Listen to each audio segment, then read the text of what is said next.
story I am going to tell you about is the story about the cop and the explosion. The explosion story is going to be the first story I want to be discussing today. This Imagine this footage actually in the dark night in Arizona. Think about it. Imagine it. And imagine someone down there next to that log cutting those greenery trees from the base of the trunk of the little miniature trees. Well, the reason why I was pretty much cutting those grasses is because my father told me to do so. Because he don't want to deal with no pipes busting our water line. But that's not part of the story. It could be, but not really. So I was down there with the weed, not the weed, branch cutter thing, whatever, scissors, whatever you call it. And I was laying down, minding my own business, and out of nowhere, actually, really, my aunt came out, checked where I'm at, and went back inside. So I was laying down for a second, and out of nowhere, I heard an explosion.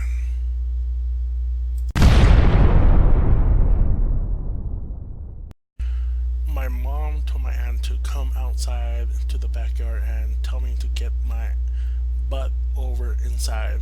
She wants to talk to me right away. So I went back inside. I told my mother what happened. I told her that the neighbors, I was just laying down on the floor cutting those damn trees, and out of nowhere the side of the wall over there started to shake. The whole house felt like it was shaking, and you pretty much, if you were there laying down where I was, you'll felt the vibration. And out of nowhere, like a piece of burning paper came over the fence. We had like 6 foot tall brick walls, and it just came over our fence, and it was lit on fire. I'm not sure, maybe a piece of wood, a piece of paper, I don't know what was it. So, and at this point, my mother called 911. My mother called the cops, telling them that there was an explosion next door. The operator told my mother, is there any more explosion out there? Like my mother said no, and she told the operator told my mom, is this the right contact number to call you back? Because we're sending 2 units to your house, and to verify if the address is correct. So my mom said yes, the address is correct. So at this point, about not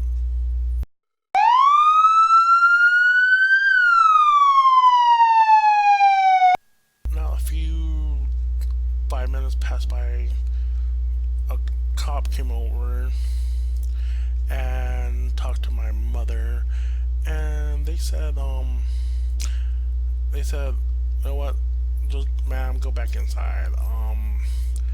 We'll take care of this. So one cop car went to the front of my neighbor's house. The other one went to the alley. And remember, I told you, imagine it's in the dark night, midnight night time, and imagine that this cop didn't turn on his headlight or his spotlight, and he just went straight into the alley. And this this idiot officer was so dumb that he forgot to put his spotlight. He didn't even check going inside the alley, and out of nowhere, his his cruiser.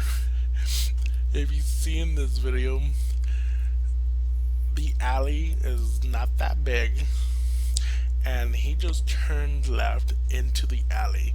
And what's funny is that he his cruiser got stuck. If you see in this video, in the second clip, there's a canal in there, and that that cop cruiser just got stuck right there.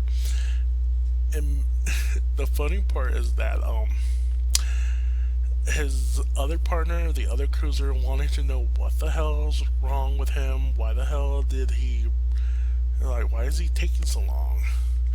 And what's really funny about that is the other cruiser came to the side, to the rear of the house, and saw that his coworker got stuck in the canal.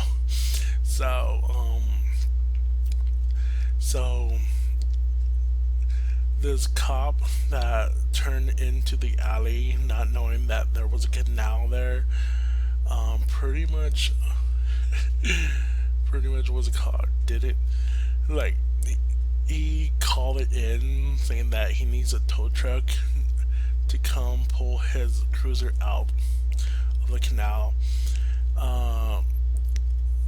I heard over his radio that his supervisor was coming over because he wondered why he needed what's called tow truck to pull out his car out of the alley.